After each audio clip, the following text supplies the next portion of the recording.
say is the relationship between physical and emotional pain? Yeah, I think my understanding and what I've experienced in my own body and clients is that physical pain is super, super, super, super concentrated emotional pain. So Ayurveda would say, and my experience would say, that we have an emotional event that happens. And if this emotional event is beyond our resources to make sense of and arrive at safety with it, then that emotional event gets stored somewhere in the body, major organs, joints, other places.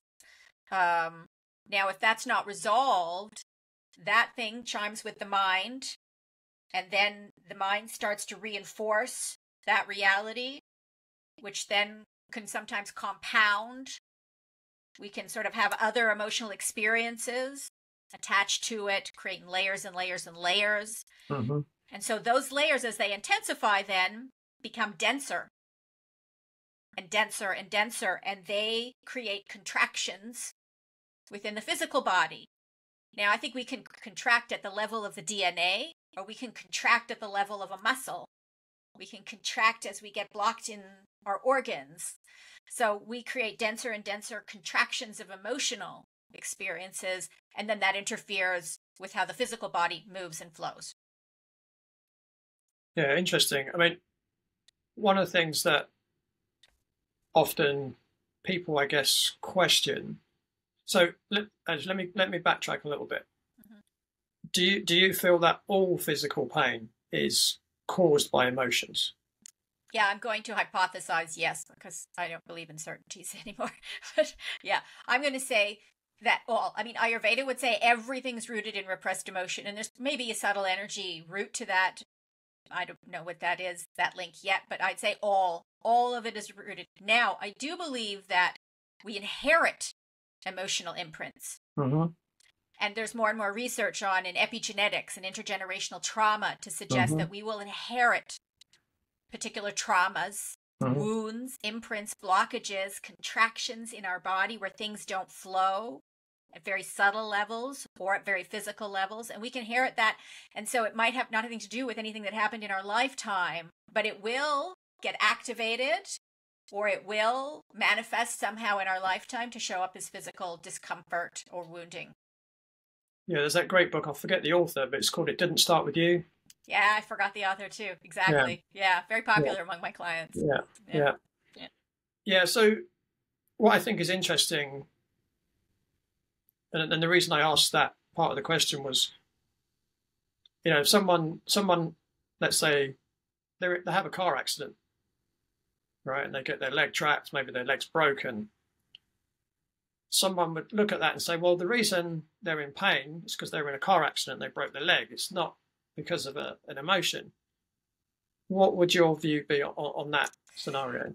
Yeah, I hesitate to walk into places that I really don't know. Mm. But if we're going to look at the world in general, many of us have a belief, an understanding, and a feeling that we have intelligence floating at multiple levels. So we have intelligence floating at the cellular level, and we have intelligence floating at the global level. That there is a unity happening, that there's an interconnection. And so that intelligence can get jammed and blocked by pain, because pain is kind of sticky and contracted. And so that intelligence has more difficulty getting in there. So somebody gets into an accident, a car accident, there's a possibility you could understand it as that there is a story, a pain, a fear, a shame, a rage that interferes with how we're moving in the world, how we're moving our body, how we're connected or disconnected, the choices we make, and that manifests then in some type of accident or injury. Mm. And that in itself, I think that people have accidents happen and then recognize later that accident actually taught them this thing that was outside their awareness, their learning framework before. So that would suggest that accidents happen because we have some blockage in our awareness, because we're disconnected somehow. And I don't think all accidents, and I don't think all violence is about that, but I think that could be part of a worldview, a framework for understanding why accidents happen.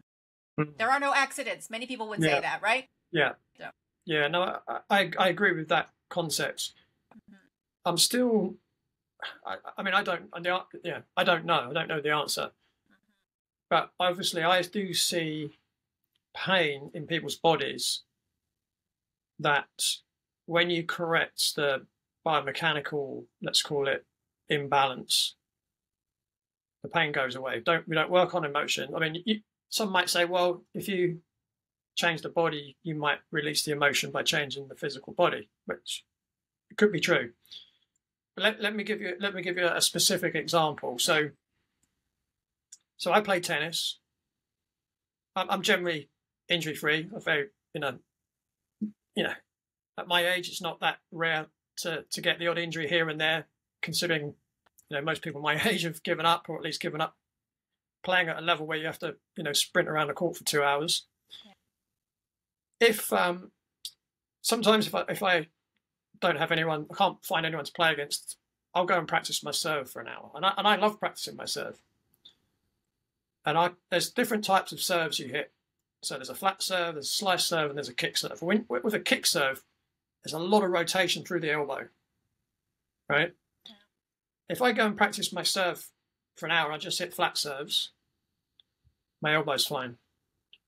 If I go and hit slice serves, my elbow's fine. If I hit a lot of kick serves, my elbow's always sore afterwards.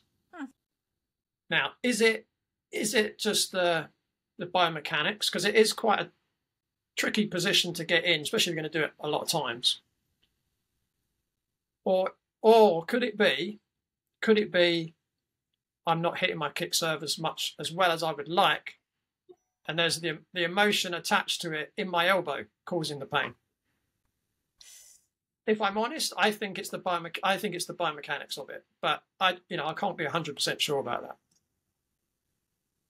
Well, I don't know. I mean, my first thought would be that